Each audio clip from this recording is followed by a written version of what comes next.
Today we are in front of the Embassy of Egypt in Berlin, and His Excellency the Ambassador has granted us an interview regarding cultural diplomacy.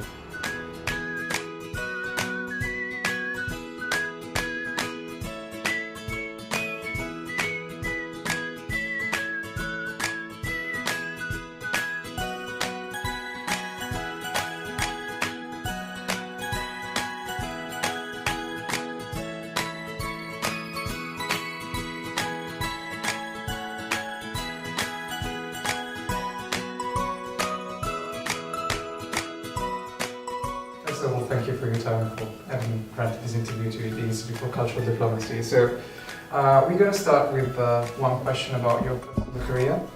And Your Excellency, you've had a very successful career. You've been head of the Palestine Ministry of Foreign Affairs from 2007 to 2008, Deputy Assistant Secretary of State for the European Union and Western Europe, Union for National Coordination in the Mediterranean from 2012 to 2013, and since 2015 you've been appointed as Ambassador of Egypt to Germany. So from these different but extremely influential and delicate diplomatic positions, which have you found to be the most interesting? Well, of course, being a spokesperson for the Foreign Ministry for 2 years in a very critical period of time in the modern history of Egypt, especially in the aftermath of the great 30 of June Revolution 2013.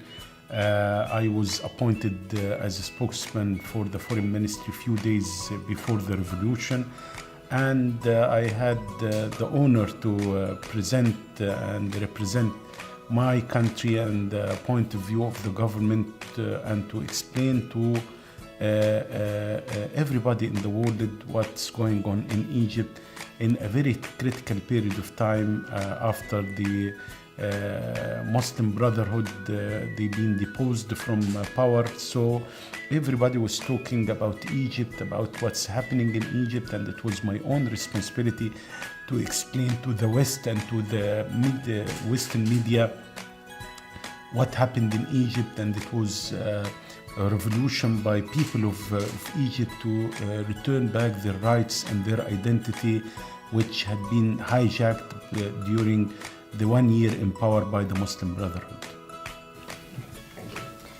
Now, coming back to Germany, where you're now ambassador from Egypt to Germany, how would you say have the relationship between Germany and Egypt changed over the years, and what ways is Egypt, or in how many ways is Egypt, or do you promote its cultural heritage here? Well, as you know, Egypt is the cradle of civilization. Egypt is the oldest country in the globe. Of course, Egypt is extremely rich with its own culture and with its own heritage. Just in Luxor, in Upper Egypt, we have at least 1/3 of world heritage in one city in Upper Egypt. So Egypt had been and has been and will continue to be a cultural center and a cultural beacon for world community, promoting values of coexistence, of tolerance, of communicating and interacting with different culture, different civilization. So Egypt is a bridge, and this is very important, in order to bridge the gaps between Arab world, between third world country and developed countries. Egypt also a bridge between different civilization and different culture and even different religions, because Egypt has a genius location in the heart of the ancient world. Egypt used to be exposed to different culture and different nations. Don't forget the fact that Egypt has had different layers of civilization, including Pharaonic civilization, Hellenic civilization, Roman, Persian, Arab. So it's a melting pot among those different culture and different civilization, and also different religions.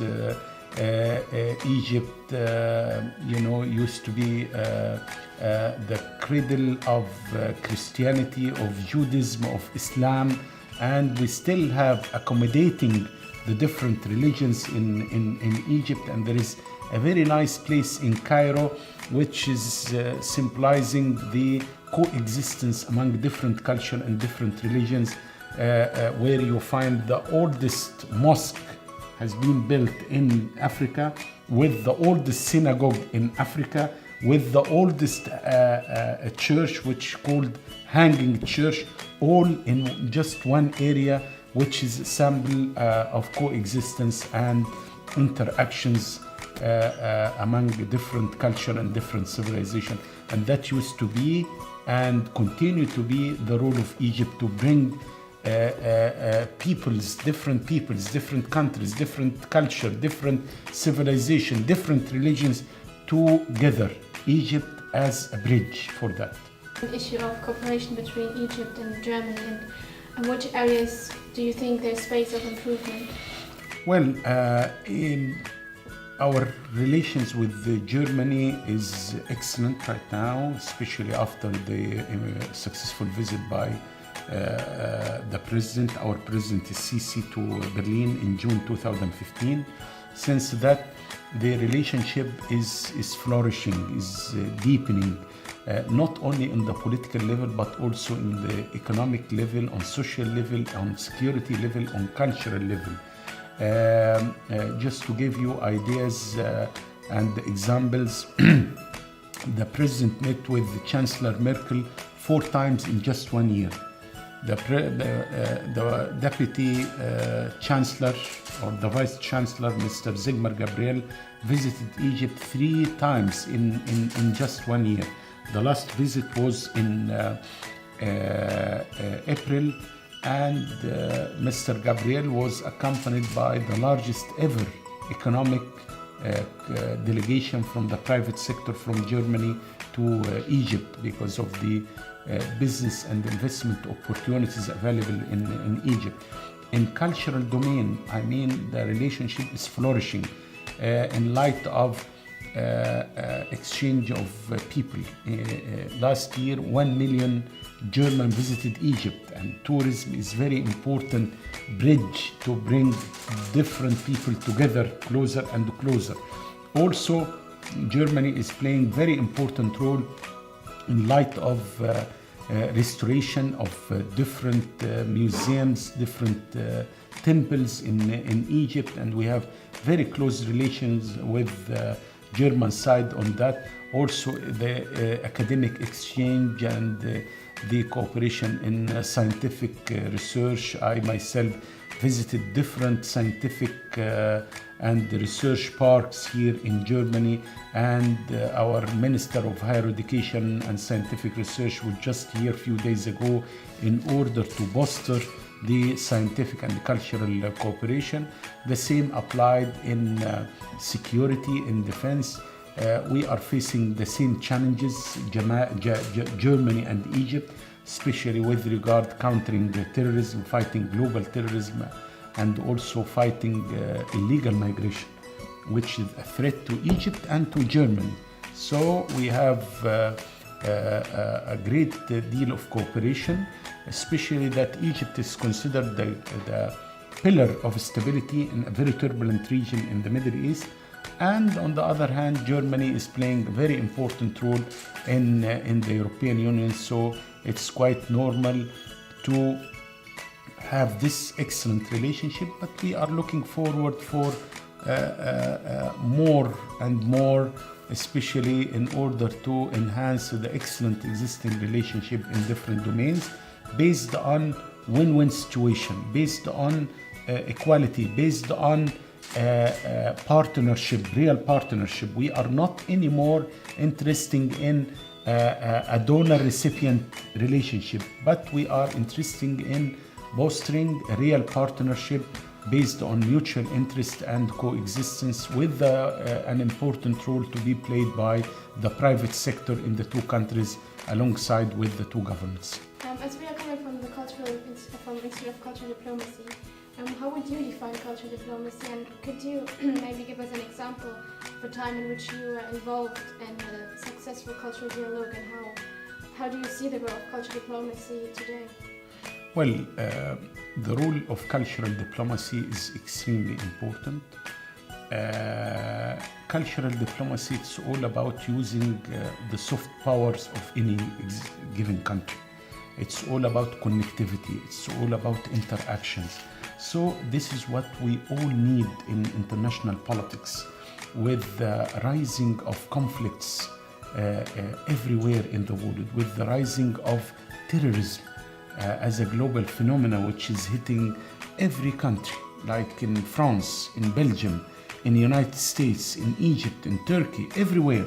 So with the rising threats from terrorism, from other problems, we need more and more dialogue in order to correct the negative perceptions and also to present the real image of each country. So I believe that cultural diplomacy is gaining more and more role in international politics. And for us, for my country, Egypt, as a very, very rich country with history, with culture, with civilization, we have an edge. We have a quantitative edge in diplomatic or in cultural diplomacy in order to promote Egypt and to promote Egypt as Africa country, as Arab country, as a Muslim country, in order to correct some negative perceptions about Islam, about Arab civilization, about even Egypt itself in the aftermath of two great civilizations. So cultural diplomacy is an instrument, is a very important instrument to be used to deal with perceptions and with the images of different countries and different people. And I'm very proud to say that Egypt, with its richness of its history, is going to fill a candidate, a very able female diplomat. She's going, hopefully, to run for the post of being a Director General of UNESCO. UNESCO is the most important international organization dealing with culture and public diplomacy and cultural diplomacy. So Egypt is going to compete for this important post, and a very able lady, her name is Ambassador Mushira Khattab, is going to run. The election is going to happen next year, 2017, and we are entitled as Egypt, as a cradle of civilization, as the most important country in the Middle East, as the largest Arab country, to take this important post in order to foster the role of public diplomacy and the cultural diplomacy to promote Egypt and the Arab world and the Islamic world, of course. Egypt, as you previously mentioned, is the cradle of civilization, and it has by far one of the largest and richest cultural heritages in the world, with Egyptian, African, Greco-Roman, and the Arab influence, without even considering when the French and the English came and put a Western boost into the country. And politically, Egypt is a major player both in Africa and in the Middle East. And with such a rich diversity, my question is, how does Egypt consider itself today? Does it consider more as an African country, more as a Middle Eastern country, or does it want to be a mixture of both, like a bridge, as you said? Well, I would like to thank you so much for this very important question, because we used to have a lengthy debate in Egypt about our identity. What is Egypt about? Is it just Egypt, or it's an African country, or Muslim country, or Arab country, or a third world country? We are all about that. This is the genius of the identity of Egypt. We have multi layers of our culture and our civilization. we are proud to be Egyptians with the pharaonic civilization. And this is the oldest ever civilization in mankind history. But we are proud as well that this pharaonic civilization has its roots in Africa. It came from Africa. So Egypt is an Africa country in light of the roots of the pharaonic civilization and in light of geography. Don't forget the fact that Nile is coming from Africa. So Egypt is proud to be an African country. On the other hand, Egypt is an Arab country. And Egypt promoted Arab identity and Arab nationalism. And of course, Egypt defended the Arab world in history against Tatar and the other aggressors. Also, Egypt provided all kind of support to all liberation movement in Africa. And also, Egypt is a Muslim country. If you go to Egypt, you will find everything there. You have pharaonic civilization, you have Arab and Islamic architecture. You have also African part of our identity. So we are all of that. I am Egyptian, I'm proud to be Egyptian. I'm Arab, I'm African, I'm Muslim, I'm Coptic, and I am a global citizen as well. So, as you correctly mentioned, we are all about that. And that's why I mentioned before that Egypt is the best bridge all over the world to connect, to bring closer different culture, different civilization and religion. Recently, the Grand Imam of Al-Azhar went to Vatican and he met with Pope Francis there in order to restore the dialogue among religion. And this is Egypt. Also, Egypt is playing very important role to settle down the conflicts in the Middle East, in Libya, in Syria. The same applied in Africa. Egypt now is a member of the Security Council of the United Nations. Egypt now is a member of the Peace and Security Council of the African Union. So we are proud to have this rich identity with Egyptian, Arab, African, Islamic, Coptic, global dimensions, and we are proud of that. And coming to the European roots that you have within your culture, and I'm referring to Roman and Greek culture. Now, the cradle of these civilizations are part of the European Union. And I would like to know, what are the diplomatic relations between Egypt and these countries within the European Union, and what are the diplomatic relationship within Egypt and the European Union? Sure. Also in light of your experience. Sure. Thank you again. I'm sorry that I forgot to tell you that an integral part of our identity is the Mediterranean aspects. And this is a circle of our whole identity. Egypt used to be, the minaret of spreading out the Arab and Islamic civilization to Europe itself through the Mediterranean. Mediterranean used to be and will be and will serve as a bridge to connecting Europe and Arab and North African countries. So it's a part of our identity, and of course it's an integral component of our culture and our civilization.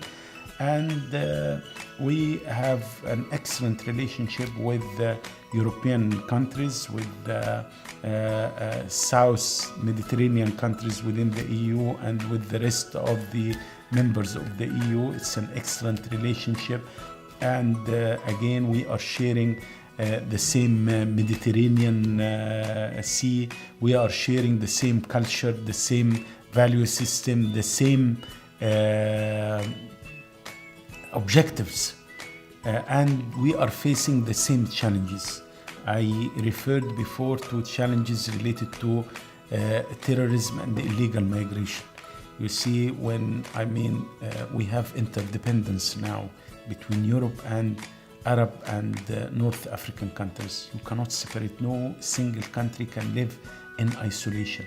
So Egypt is playing very important role as the pillar of stability. That's why Egypt is doing its utmost efforts to stop the flow of illegal migrants to Europe through Libya and other North Africa countries. And we are playing very important role in Libya for that. We are coordinating with Germany, with the European Union. We have an agreement, association and partnership agreement between Egypt and the European Union, which covers all aspects of cooperation, agriculture, political dialogue, trade and investment, cultural exchange. So the relationship is excellent. We are also, fighting terrorism, not only to defend ourselves, Egypt, but to defend Europe as well. For God forbids if Egypt fails, that will have a disastrous impact on Europe. So the stability of Egypt is of the stability of European Union. We are connected, we are important to each other, and the partnership is getting closer and closer based on mutual respect and mutual interest, of course. One last question, which is related to your personal career. Your whole academic and working career has been dedicated to international relations.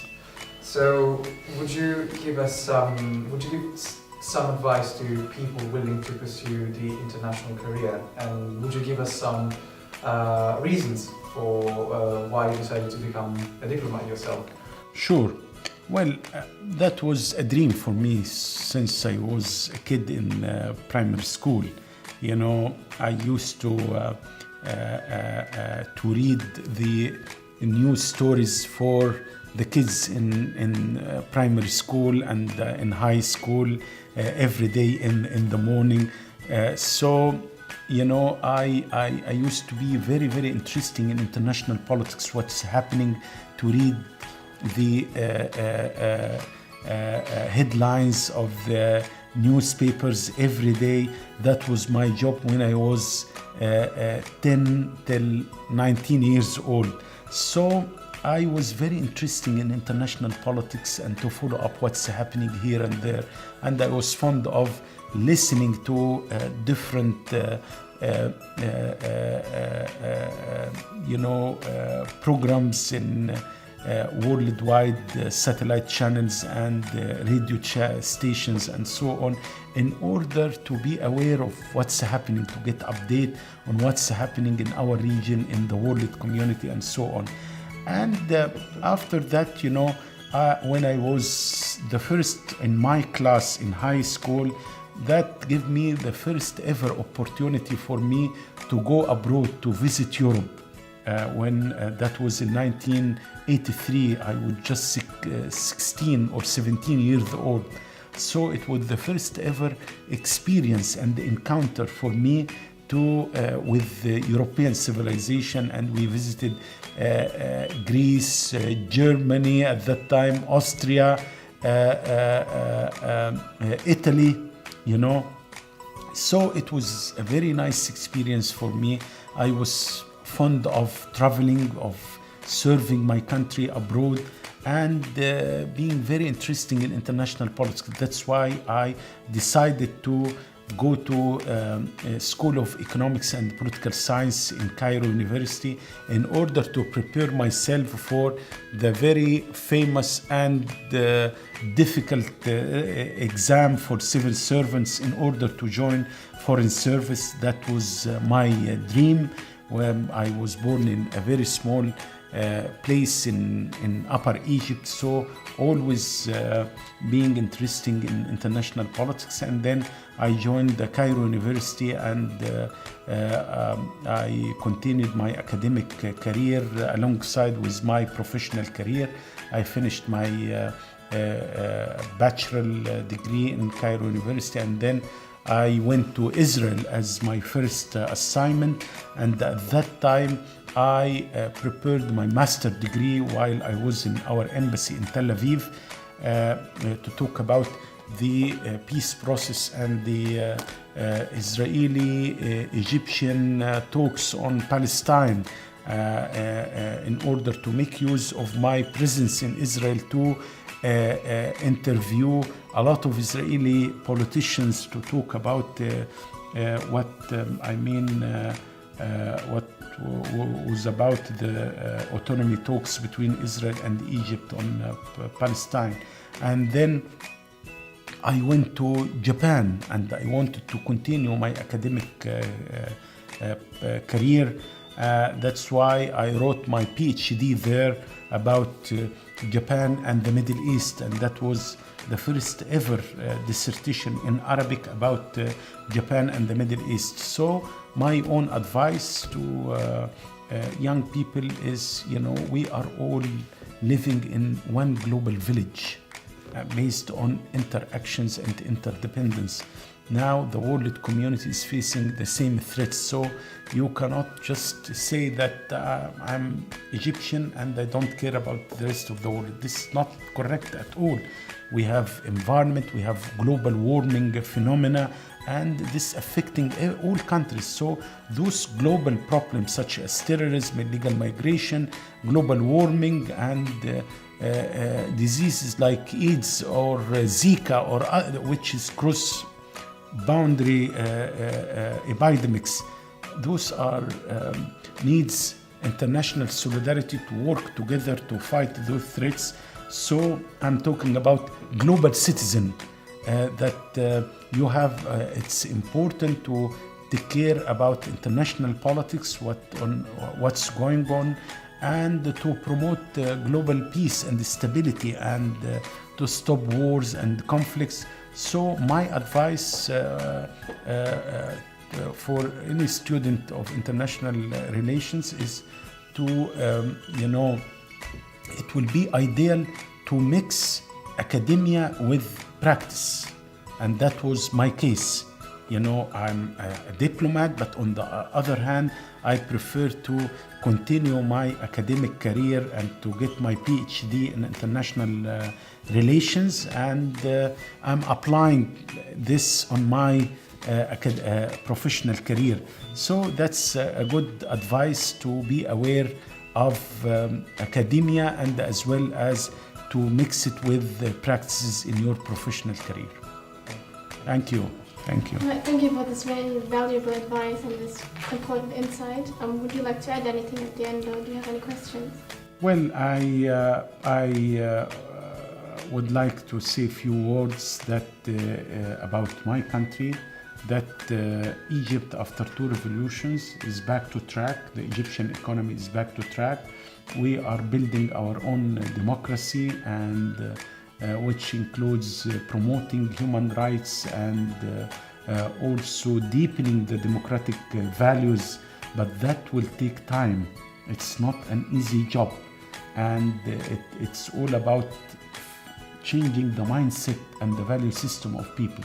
So in Europe, in Germany, in the United States, it took decades here to build democracy. In Egypt, this is not going to happen between a day and night.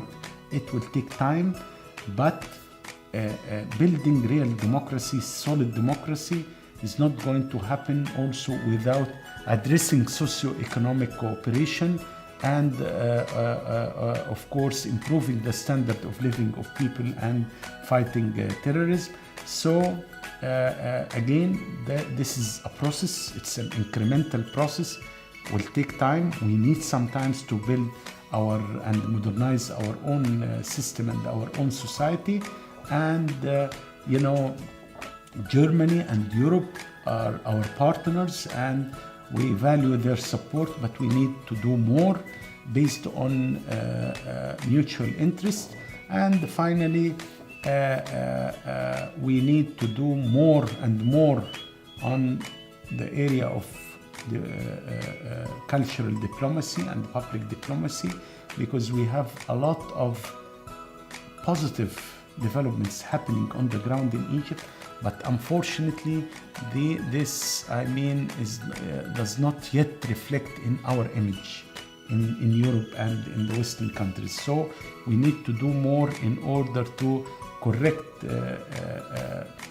misperceptions on Egypt. We have many things going well in Egypt. I don't ignore the fact that we have a lot of problems, we have a lot of challenges, but on the other hand, we are working very steadily in order to build our own democracy and our own society to fulfill the demands of the people of Egypt.